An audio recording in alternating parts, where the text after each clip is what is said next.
Bonjour, on se retrouve donc pour le deuxième épisode de Théâtre Confit.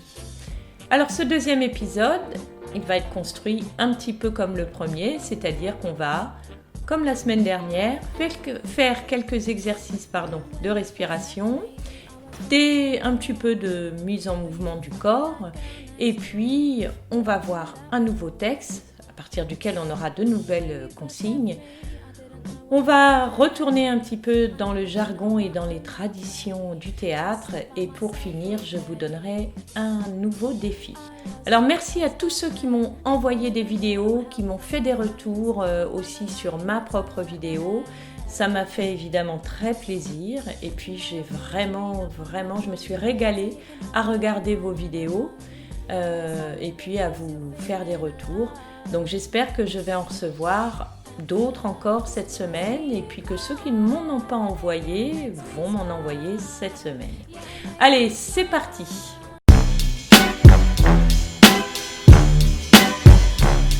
Pour ce premier exercice de respiration, je vais vous demander, comme la semaine dernière, de vous mettre dans un endroit, si possible, calme. Vous allez vous asseoir. On veille toujours à ce qu'on ait à la fois le dos bien droit, la colonne vertébrale bien droite, mais sans crispation. Les épaules sont détendues, on ne monte pas les épaules sont détendues, le cou est libre. Voilà, on essaie de relâcher au maximum les tensions. Vous allez fermer les yeux et imaginer que vous êtes un oiseau. Et un oiseau a des ailes. Et donc vous allez, sur l'inspiration, monter vos ailes, et sur l'expiration, je vous rappelle, l'expiration, on souffle, on descend les ailes jusqu'au sol. C'est-à-dire qu'on met les bras le long du corps. D'accord ? Donc on est assis, bras le long du corps, détendu, on ferme les yeux. On imagine qu'on est un oiseau et on inspire.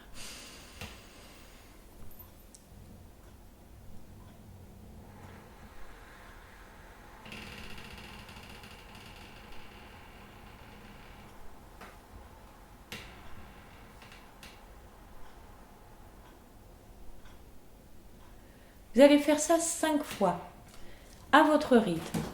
Mes expires, je sais, elles sont parfois un petit peu longues, peut-être par rapport à ce que vous pouvez tenir, mais ça, c'est pas grave, vous mettez pause.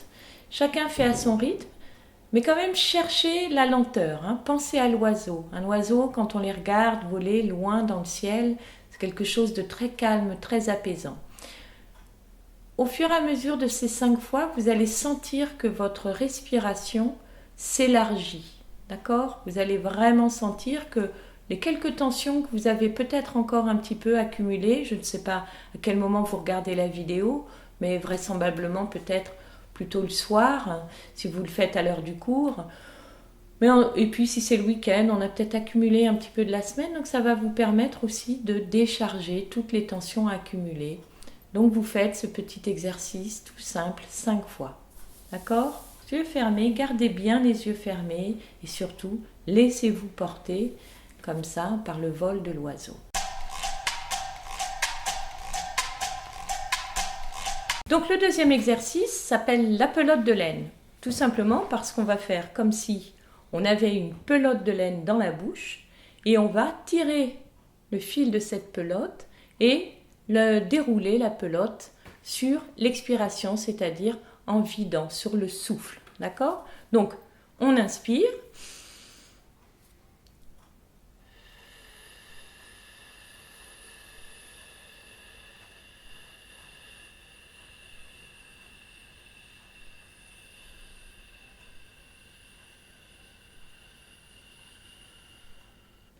Donc vous voyez bien, le principe de cette pelote de laine, c'est pour qu'on puisse souffler l'air le plus doucement possible et sur un tout petit filet, d'accord ? Parce que ça fait vraiment partie de ces exercices qui vont nous permettre, encore une fois, d'amplifier petit à petit notre respiration et on va réussir peu à peu à tenir le plus longtemps que ce qu'on peut faire aujourd'hui. Voilà, c'est vraiment des exercices qu'on peut faire et qu'il faut faire assez régulièrement. Donc l'exercice de la pelote, vous le faites aussi 5 fois, d'accord? Donc on prend l'air par le nez toujours.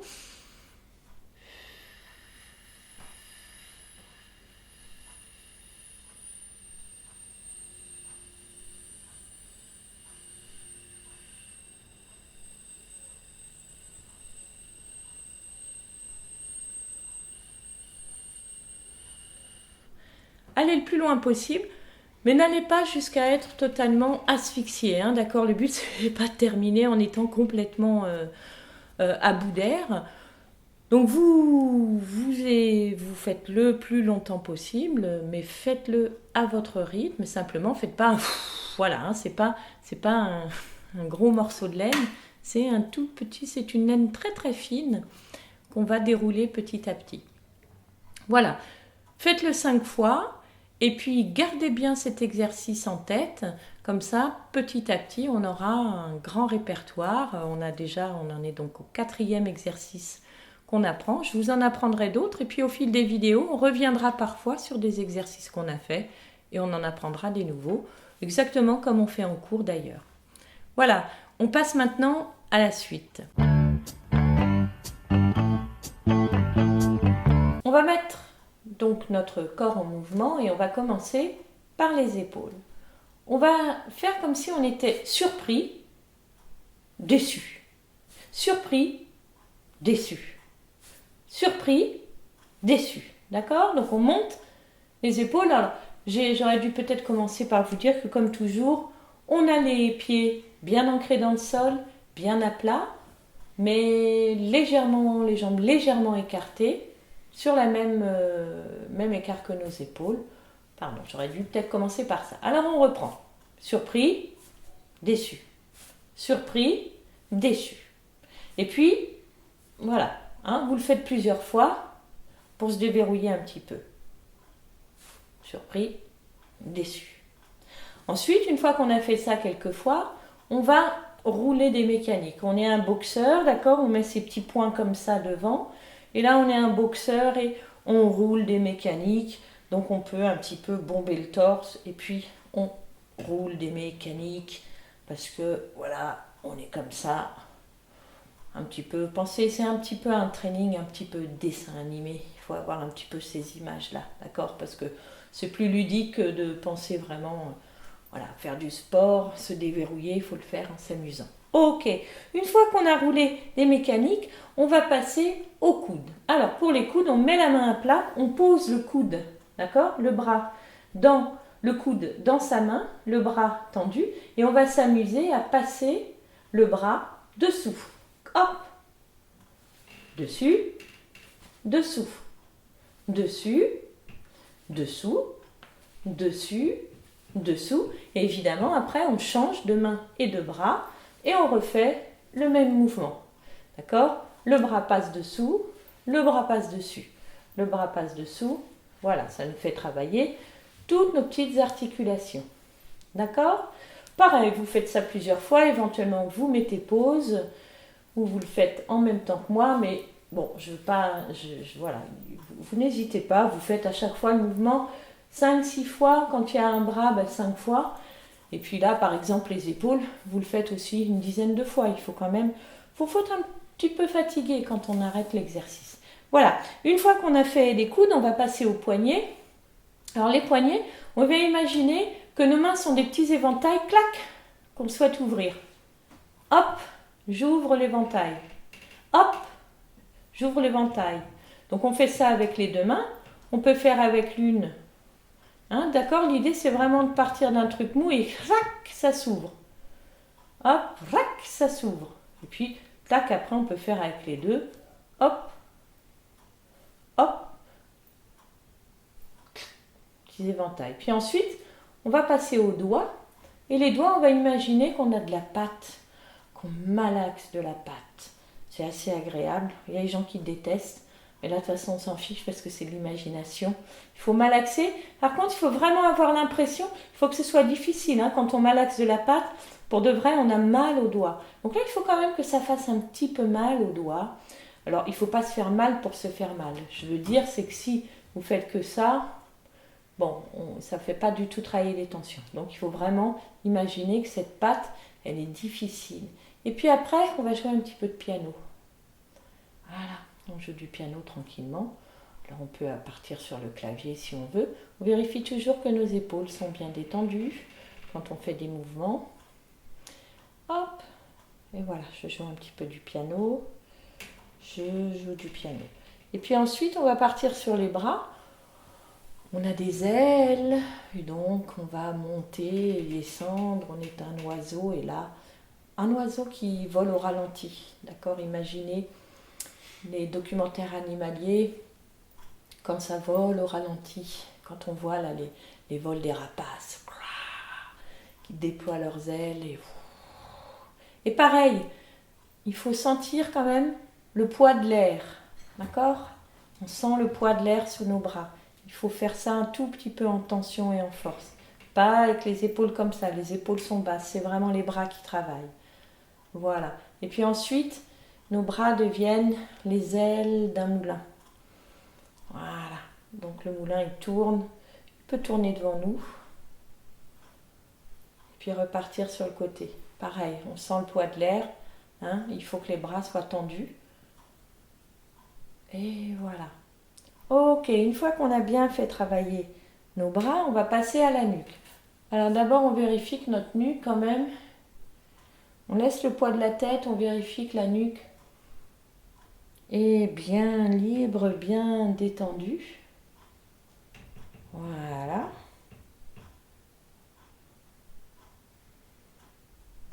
Et puis, on va aller sentir une fleur.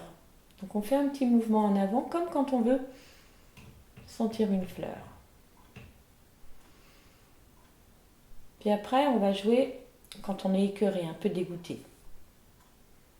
Donc là, on recule la nuque, bien sûr. Hein, c'est un mouvement de recul, le dégoût. On sent une fleur.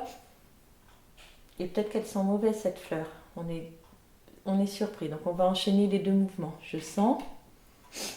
Ah, c'est dégueu. D'accord? Pareil, faites-le de manière ludique, parce que c'est toujours mieux de travailler en s'amusant. Et puis ensuite, on est une poule.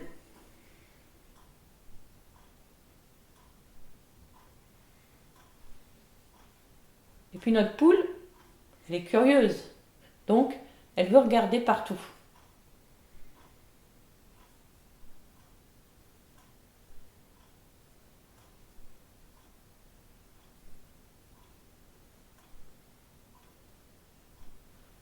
Pensez vraiment à la poule. Il faut vraiment des petits gestes saccadés, voyez, qui...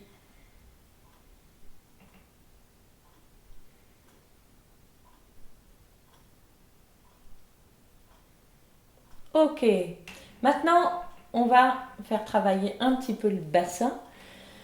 On va faire comme si on faisait du hula hoop. Alors moi, je suis nulle, je ne sais pas faire du hula hoop. Je sais en revanche bouger mon bassin.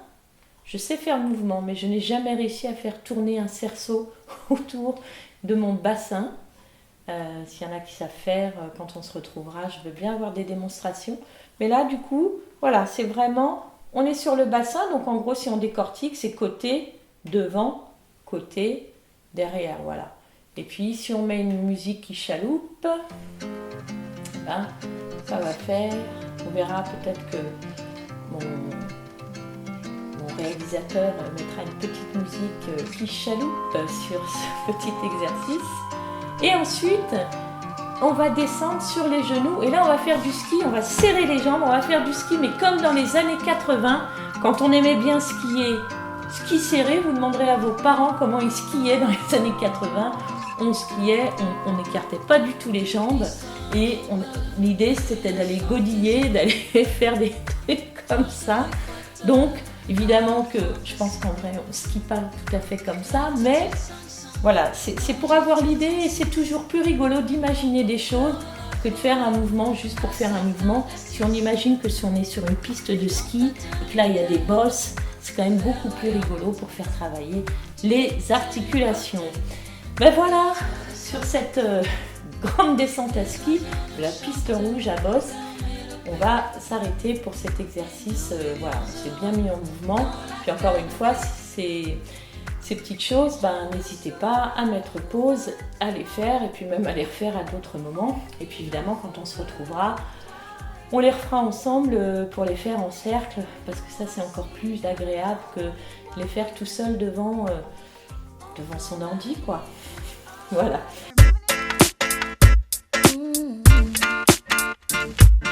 Cette semaine, on va refaire l'exercice qu'on a fait la semaine dernière, le ta-da-la. D'accord? Donc, on va prendre ces 3 syllabes, on va les décliner exactement comme la semaine dernière sur les voyelles et d'abord tranquillement, doucement, et on essaie de bien appuyer sur chaque consonne. D'accord? On attaque, c'est-à-dire qu'on fait ta, da, la, te, de, le. Ti, di, li, to, do, lo, tu, du, lu. D'accord? On exagère volontairement chacune des petites voyelles. Là aussi, faites-le plusieurs fois. Ça va vous permettre petit à petit de muscler, réveiller un tout petit peu tous les petits muscles qu'on a ici. Je vous avais dit la semaine dernière, il faudrait que je vérifie combien de muscles on a, j'ai oublié. Donc ce sera pour la prochaine vidéo. Et s'il y en a un qui pense avant moi, il m'envoie la réponse. Je sais qu'il y a des passionnés de recherche dans mes élèves. Donc voilà, n'hésitez pas quand j'ai une question et que j'oublie. C'est comme en cours, je vous dis. La semaine prochaine, je vais vous dire ça et j'oublie. Alors, ta, da, la. Te, de, le, ti, di, li, to, do, lo, tu, du, lu. Et on accélère un peu. Ta, da, la, te, de, le, ti, di, li, to, do, lo, tu, du, lu. Et on accélère encore un petit peu. Et puis enfin, pour terminer l'exercice, donc là vous pouvez mettre pause et vous entraîner un petit peu. Et pour terminer l'exercice, on va essayer d'enchaîner sur une seule expiration les 5 petits groupes. Donc on prend bien de l'air. Ta, da, la, te, de, le, ti, di, li, to, do, lo, tu, du, lu. D'accord ? Je vous redis ce que je disais la semaine dernière. Si vous n'arrivez pas au bout, ça n'est pas grave, ça viendra avec le temps. Voilà. On va passer maintenant aux virelangues. Donc comme je vous disais la semaine dernière, on va en apprendre un nouveau à chaque fois. Donc ces virelangues, ils sont faits pour travailler certaines consonnes ou certaines voyelles ou groupes de voyelles comme le ou, le wa, le et puis le a, i, u, ui. Et puis évidemment chacune des consonnes. Donc je vais essayer chaque semaine d'en sélectionner un afin qu'au bout d'un moment, on ait un répertoire d'une dizaine de virelangues. Il ne faut jamais travailler plus de 10 virelangues, ça ne sert à rien. Le but étant surtout d'avoir une variété, de ne pas travailler que les S et les CH, mais aussi, et puis pas par exemple travailler que le OU. Donc à chaque fois, chercher des virelangues qui vont nous permettre de travailler absolument toutes les consonnes et groupes de voyelles. Alors cette semaine, nous allons travailler sur le P, A, OU. On va beaucoup parler de papou, de pou et de papou qui sont papa ou de papou qui ne sont pas papa. Voilà. Alors, je vais m'aider de ma petite feuille parce qu'il est très compliqué. Je vais vous écrire ce virelangue comme toujours dans les commentaires. Je vous l'enverrai aussi dans le petit conducteur que j'envoie avec le lien de la vidéo parce qu'il est difficile celui-ci aussi à comprendre parce qu'il est non seulement c'est un virelangue mais en plus c'est un petit peu ce qu'on appelle un trompe-oreille. Un trompe-oreille, c'est donc un groupe de C'est une phrase à partir de laquelle on n'arrive pas parfois à comprendre bien le sens. Je vous en donnerai des exemples vraiment de trompe-oreille au fil des séances. Alors celui-ci, je le lis pour ne pas m'embrouiller. Chez les papous, il y a des papous papa à pou papa. Des papous papa à pou papa. Des papous papa à pou papa. Et des papous papa à pou papa. Il est un petit peu compliqué à comprendre. En gros, c'est qu'il y a des papous qui sont papa, donc des papous pas papa, ou des papous papa, donc ceux qui sont papa et ceux qui ne sont pas papa, et ils ont des poux, les poux qu'il y a sur la tête, et certains des poux sont papa, donc des poux papa, ou des poux pas papa. Voilà, il est assez amusant celui-ci, mais surtout il va nous obliger. Donc une fois que vous l'aurez lu, vous le lisez d'abord doucement, une fois, deux fois, déjà pour comprendre l'histoire des papous. Quand on le lit, il est très clair, il est très facile. Vous vous mettez bien mentalement les papous papa, les papous papa, les poux papa. Et puis, quand vous commencez à vous sentir confortable, vous l'accélérez un petit peu. Vous pouvez, bien entendu, le surarticuler. Et puis, au fur et à mesure, on n'aura plus besoin de les surarticuler, nos virelangues, parce que, voilà, de manière tout à fait naturelle, on arrivera à tout prononcer. D'accord ? Donc, je vous laisse le lire tranquillement, vous mettez pause et puis vous vous entraînez à le dire. Ça n'est pas la peine de le dire, très vite. Au bout d'un moment, quand on s'entraînera pour se réveiller ou avant une représentation, effectivement, pour être sûr que nos zygomatiques, tout ça, sont bien réveillés, là, on peut aller un petit peu vite et être un petit peu, énergique sur la manière dont on les dit. Mais là, pour le moment, tranquille. Il faut le faire tranquillement. Voilà, on va donc passer maintenant au texte.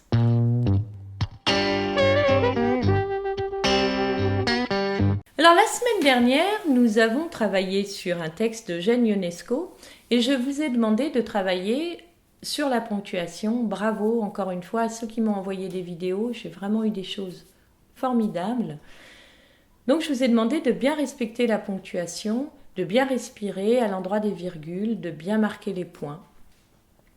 Et cette semaine, à l'inverse, je vous donne un texte qui n'a pas de ponctuation. Le texte en question, je vous le lis. Bien entendu, je le mettrai dans les commentaires et dans le conducteur que je vous enverrai par mail. Bien entendu. Alors aujourd'hui, c'est un texte de Gérald de Chevrolet, qui est un auteur suisse, un auteur contemporain,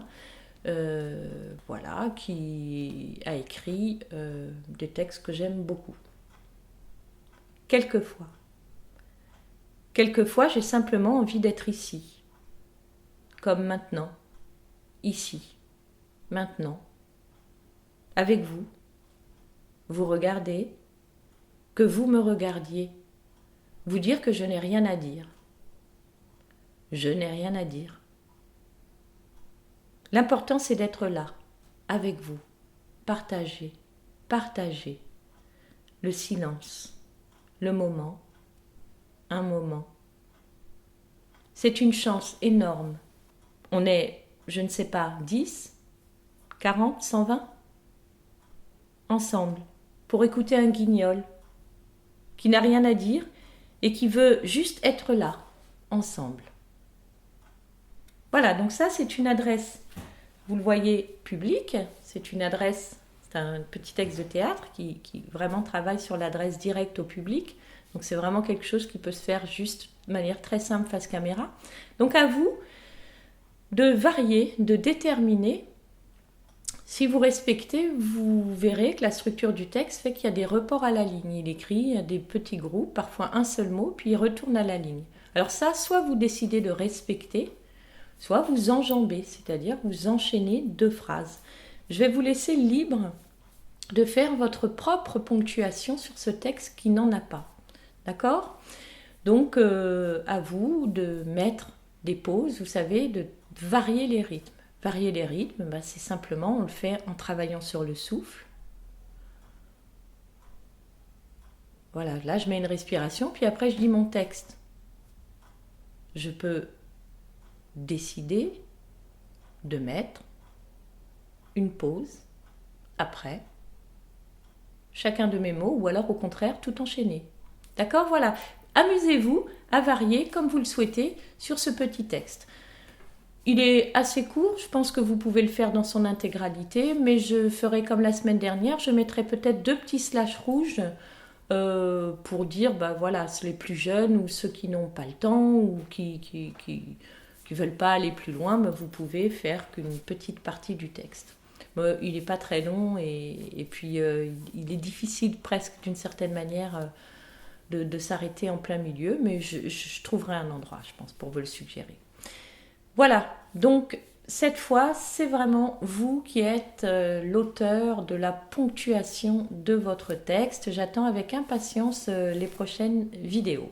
Et maintenant, on passe à la suite.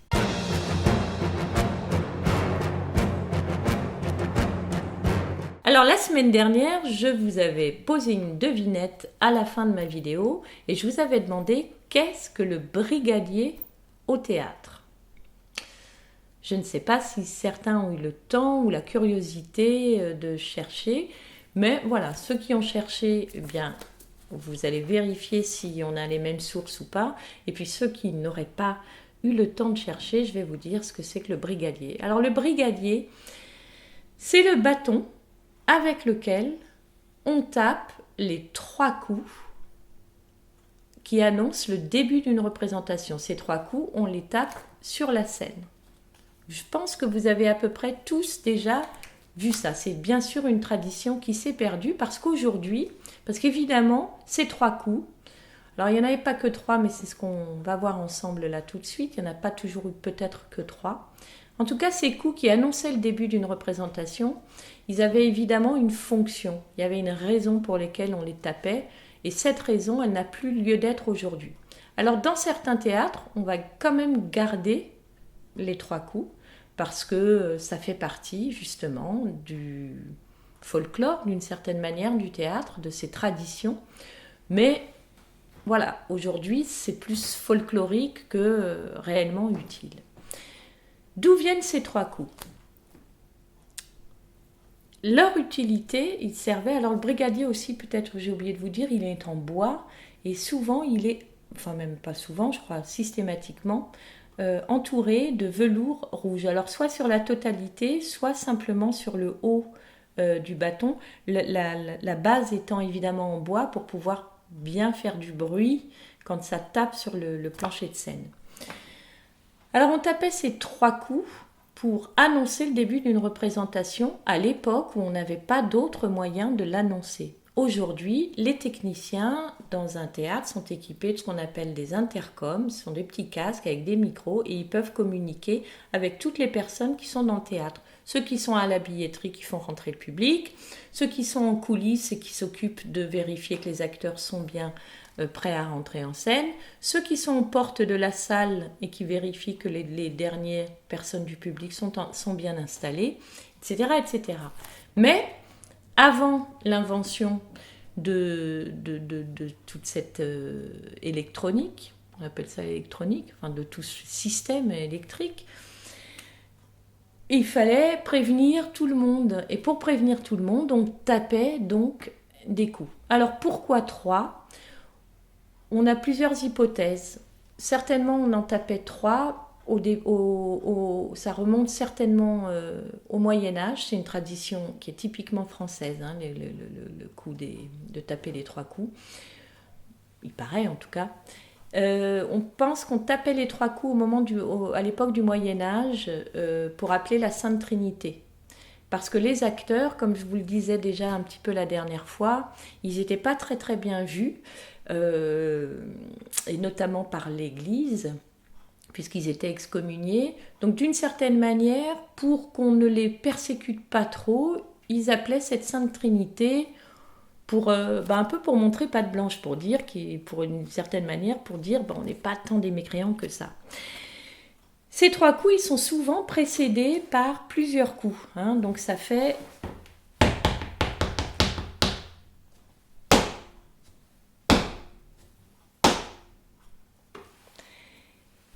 Ces coups, avant, on pense qu'ils étaient soit 9, ça invoquait les 9 muses, ou alors ils étaient 11. On estime que peut-être ce 11 c'était les apôtres moins Judas.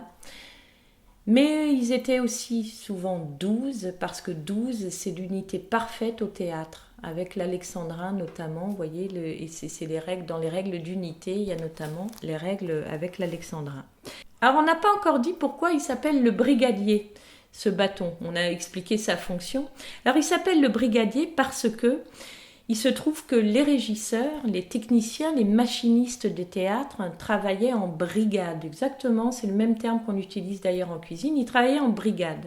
Donc, c'était un brigadier qui allait taper les 3 coups, parce que les 3 coups, alors, y a vraiment plein d'explications en fonction des époques, mais il y a aussi celle, donc ce régisseur, ce brigadier, tapait un coup. Le cintrier lui répondait, c'est-à-dire que le machiniste qui était dans les cintres et qui faisait les mouvements de décor, les cintres c'est le haut du théâtre, et puis celui qui était dans les dessous, le machiniste des dessous, lui répondait également. C'est pour ça qu'il y avait 3 coups. Et donc cette personne, ce régisseur s'appelant un brigadier, par métonymie, donc par extension, le bâton s'appelle un brigadier. Voilà, là maintenant vous savez tout, enfin presque, parce que je n'ai peut-être pas dit toutes les versions, mais je crois que j'ai dit l'essentiel. Voilà. Ben, on passe à la suite.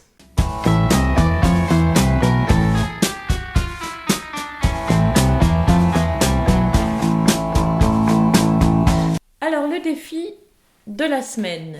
Là aussi, je profite de vous donner ce nouveau défi pour remercier encore tous ceux qui m'ont envoyé des vidéos et qui m'ont bien régalé avec leur travail, leur inventivité, leur imagination. Donc n'hésitez pas.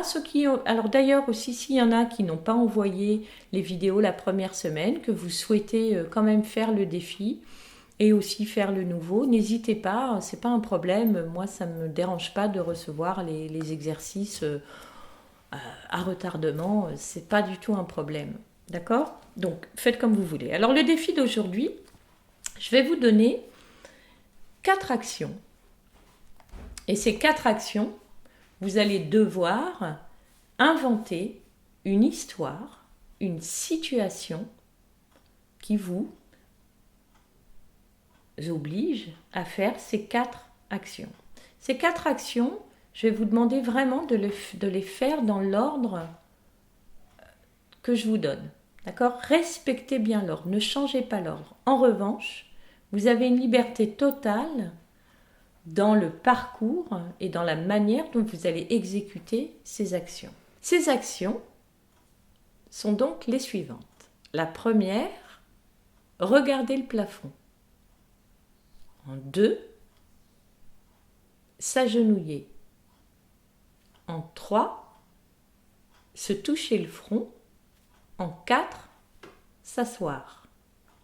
Je vous les mettrai dans les commentaires et dans le conducteur, mais je les répète. Regardez le plafond, s'agenouiller, se toucher le front, s'asseoir. Certains d'ailleurs, je pense, qui verront cette vidéo, l'ont déjà fait en cours avec moi cet exercice. Ça va être un autre défi de le faire, évidemment, en se filmant, parce que ça va peut-être vous obliger à réfléchir à une histoire, à une situation où vous êtes cantonné, c'est-à-dire où vous faites ces 3 choses sur place. Après, vous pouvez quand même aussi filmer, marcher, revenir, faire l'action devant la caméra. Bon, de toute façon, je suis certaine, je vous fais confiance, vous êtes plutôt incroyablement inventif, donc bon, je ne m'inquiète pas, vous allez trouver des petites situations. D'accord ? Vous respectez bien l'ordre. Par contre, vous pouvez évidemment laisser un petit temps entre chaque action en fonction. Et n'en rajoutez pas. Vous faites bien ces 4-là. D'accord ? Mais encore une fois, vous êtes totalement libre dans la manière de le faire. Parce qu'il suffit de réfléchir. Par exemple, se toucher le front, on peut se toucher le front de 1000 manières différentes. Je ne vous en cite pas pour ne pas vous influencer, mais posez-vous cette question, tiens, dans quelles circonstances on se touche le front ? On peut se toucher le front. Bah ouais, ça va vous venir. Voilà, c'est tout pour aujourd'hui. J'attends avec impatience donc de vous retrouver.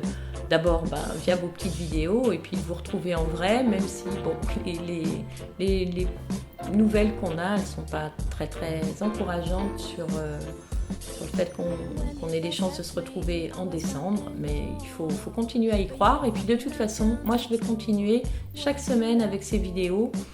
Et comme je le disais à certains, ceux à qui j'ai répondu, je pense que d'une certaine manière, en tout cas moi quand je vois vos vidéos, ça me fait partager avec vous une expérience vraiment unique, très personnelle et puis très privilégiée finalement, étonnamment, je suis très étonnée de ça. Et du coup, je me dis que quand on va se retrouver, on sera vraiment grandi de tout ça. Voilà, passez une bonne semaine et à très bientôt pour l'épisode numéro 3 de Théâtre Confit.